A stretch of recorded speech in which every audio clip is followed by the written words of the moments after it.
So a Republican partnered with a Democrat reported significantly lower relationship adjustment. Welcome to the Sex Science Podcast, where we turn the latest peer-reviewed research on intimacy and sexuality into fun, accessible conversations. Generated by AI and fact-checked by experts, the Sex Science Podcast was created by LaShaw to empower you through knowledge. So, join us as we explore pleasure, relationships, human connection, and everything in between. Welcome to the Deep Dive. Today, we're tackling a question that feels, well, incredibly timely, maybe even a little sensitive. Yeah, definitely. It's about politics and our romantic relationships. Like, do they actually affect each other? Exactly. Does being a Democrat or a Republican, say, actually impact how good your relationship is? It's something you hear talked about a lot, right? Especially now. We see polls, hear stories, but how much solid research is there? Right. And that's what we're doing today, a deep dive into one specific source. It's a peer-reviewed study called Political Party Affiliation and Romantic Relationship Quality. And it's important because it's one of the first published research papers really digging into this specific link using, established measures, a proper national sample. So it goes beyond just, do you fight about politics? It looks at deeper stuff like relationship adjustment, commitment. Precisely. Trying to get past the headlines, into the actual data. So yeah, in today's world, does who you vote for or who your partner votes for really matter for your relationship's health? Let's unpack it. Okay, first things first. To understand the findings, we need to know who they studied and how. Tell us about the people. Sure. So this study used data from a national longitudinal sample here in the U.S. The specific info was collected back in 2011 and 2012. They had 510 individuals. Okay, 510 people. What were they like? Age, relationship status. Yeah, they were mostly in their 20s and 30s. The average age was right around 30. Right, so that stage where things often get serious, moving in, maybe getting engaged, that kind of thing. Exactly that. They were mostly in serious different sex relationships, though. 5 participants were in same-sex relationships.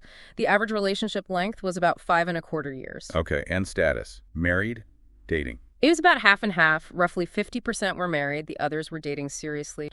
And crucially, they didn't just look at politics, did they? They controlled for other factors. Oh, absolutely. Very important. They accounted for things like age, college education, income, how religious people were, minority status, and how long the relationship had been going on.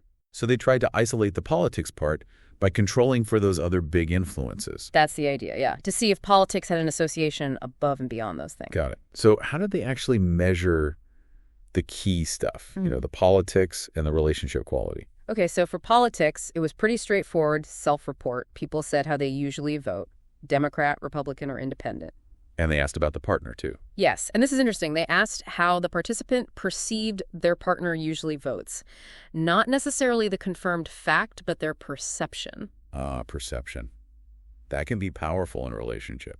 Okay, and relationship quality. They broke that down into 2 main parts. First was relationship adjustment, measured with a standard 4-item scale. Basically asked about happiness, thoughts of splitting up, confiding in each other, kind of the general well-being of the relationship. Okay, so how things are going day to day, satisfaction levels. Makes sense. Exactly. And the second bit was commitment. That used an 8-item scale, measuring things like, wanting the relationship to stay strong, thinking in terms of us and we, that feeling of dedication. Right. One's about the present happiness, the other's about the future intention. Correct. Looking at both gives a more complete picture. Okay, let's get to it, the results. This is where it gets really interesting, right? What did they actually find? Let's start with a person's own political affiliation and their relationship. Right. So after controlling for all those demographics we mentioned, for relationship adjustment, that day-to-day happiness, they found no statistically significant difference based on how the person themselves voted. Wait, really? So whether you identify as a Democrat, Republican, or Independent, in this study, that wasn't linked to how, adjusted or happy you reported your relationship being? That's what this data showed for adjustment, yeah. Which might seem a bit surprising given the current climate. It does. But you said adjustment. What are the other measure? Commitment. That was different. They did find a significant difference there. Republicans reported higher levels of commitment to their partners compared to Democrats. Okay.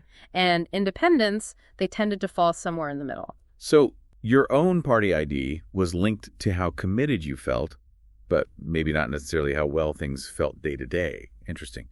What about your partner's politics? Did who they vote for matter? Yes, and here the pattern was a bit broader. When they looked at the partner's perceived voting, they found significant associations for both adjustment and commitment. Okay, tell us about that. So, respondents who perceived their partner as usually voting Republican reported higher relationship adjustment compared to those whose partners were perceived as Democrats. Huh. So if you thought your partner was a Republican, you tended to report being happier or more adjusted in the relationship yourself. That's the association they found in this sample, yes. And the same thing held true for commitment. Respondents with perceived Republican partners reported higher commitment levels than those with perceived Democrat partners. Wow. Okay, so just to recap that, my own politics seemed linked mainly to my commitment, but my partner's perceived politics were linked to both my adjustment and my commitment. And in both scenarios, Republican affiliation was associated with higher scores. That was the consistent pattern, yes. And again, independents usually landed somewhere between the Democrats and Republicans on those measures. Now, you mentioned the sample had people dating, engaged, married. Did that stage of the relationship change anything? Did being married make a difference? Great question. They specifically looked at that. They compared the married or engaged folks to those who were dating seriously but hadn't made that formal step yet. Did it moderate the findings for relationship adjustment? For adjustment, no, it didn't seem to. That finding where people with partners perceived as Democrats reported lower adjustment that held true whether they were married, engaged, or just dating. Interesting. So that link between partners' politics and adjustment was there across the board. What about commitment? Commitment, that was different. Relationship status did matter there. Remember how higher commitment was linked to Republican voting, either your own or your partner's? Yeah. Well, those differences were statistically significant only among the people who were not yet married or engaged. Seriously. So the commitment gap linked to politics was mainly happening before couples made that formal commitment. Exactly. Once people were actually married or engaged, the study found no significant difference in their reported commitment levels based on their own politics or their partner's perceived politics. So it really seems like those commitment differences were driven by the couples in the earlier stages, the serious dating phase. That's what the data strongly suggests, yeah. A really key nuance. Okay, let's switch gears slightly. What about political similarity? We hear all the time that differences cause fights. Did voting the same way matter in this study? Yeah, this was another really interesting part. In their main analysis, looking directly at similarity versus difference, overall, they found no significant difference in reported relationship adjustment or commitment based just on whether partners voted the same way or not. None, even though you said most couples did vote similarly. Something like 3/4. That's right. About 75% reported voting like their partner Democrats actually had the highest rate of similarity than Republicans, than independents. But just being similar, overall, didn't predict relationship quality in the main analysis. But I remember seeing something about an exception. Something they dug into more. Yes, exactly, an exploratory analysis. Because finding no overall effect for similarity was a bit surprising, they looked within each political group to see if maybe similarity mattered more for some than others. And what did that exploratory dig turn up? It suggested that similarity, or rather dissimilarity, might matter more for Republicans in this sample. Specifically, Republicans reported lower relationship adjustment if their partner voted differently. And the effect was strong. Actually, the biggest effect size they found in the whole study if that different partner was perceived as a Democrat. Wow. So a Republican partnered with a Democrat, according to this exploratory finding, reported significantly lower relationship adjustment. That's what it pointed towards. And the author suggests this might actually help explain that earlier finding why people partnered with Democrats showed lower adjustment overall. It seems that finding might be largely driven by the experiences of Republicans who were in those cross-party pairings with Democrats. Okay, putting it together. Partner Republican linked to higher adjustment. Similarity overall didn't matter much, but if you were a Republican, being with a Democrat seemed linked to notably lower adjustment. Is that a fair summary? I think that captures the key findings and that important exploratory piece, yes. All right, so the study shows these associations, but it can't tell us why. What kind of potential explanations did the authors offer up? They discussed a few possibilities, drawing on other research. And it's key to remember these are potential explanations, not proven causes from this study. Right, speculation based on theory and other data. Exactly. One point is just consistency. They note other studies have found conservatives reporting, say, higher marital happiness, or feeling their relationship is in trouble less often. Other reports mention differences in sexual frequency or satisfaction. So the direction of findings here isn't totally out of the blue, even if differences are often small. Okay, so if it's a potential broader pattern seen elsewhere, what else? Well, they consider self-report bias. Could conservatives just say they're more committed because, their values emphasize commitment, or social desirability? Makes sense to ask. Yeah, but the authors didn't feel this was strongly supported as the only reason, especially as the findings align with other reports measuring different things. Any psychological theories they brought in? They did. They mentioned Jonathan Haidt's moral foundations theory. The idea there is that conservatives tend to value a broader set of moral foundations like loyalty, authority, sanctity more equally, whereas liberals lean more heavily on care, fairness, liberty. Okay, how does that connect? The speculation is, if liberals perhaps place relatively less emphasis on loyalty compared to conservatives, maybe that could theoretically connect to lower reported commitment, especially in those pre-formalized relationships, which is exactly where this study found the commitment difference. That's an interesting angle. Connecting values to relationship stages. Another related idea they mention is from Hetherington and Weiler about fixed versus fluid worldviews. Liberals, often associated with fluid views, may be more open to exploring alternatives. Conservatives, often fixed views, perhaps preferring stability and closing off alternatives sooner. So maybe conservatives commit more readily in earlier stages. That's the potential link they raise, yeah.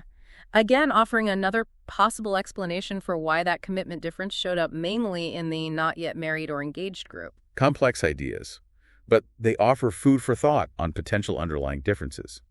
So, okay, let's bring it to the practical side. What are the implications?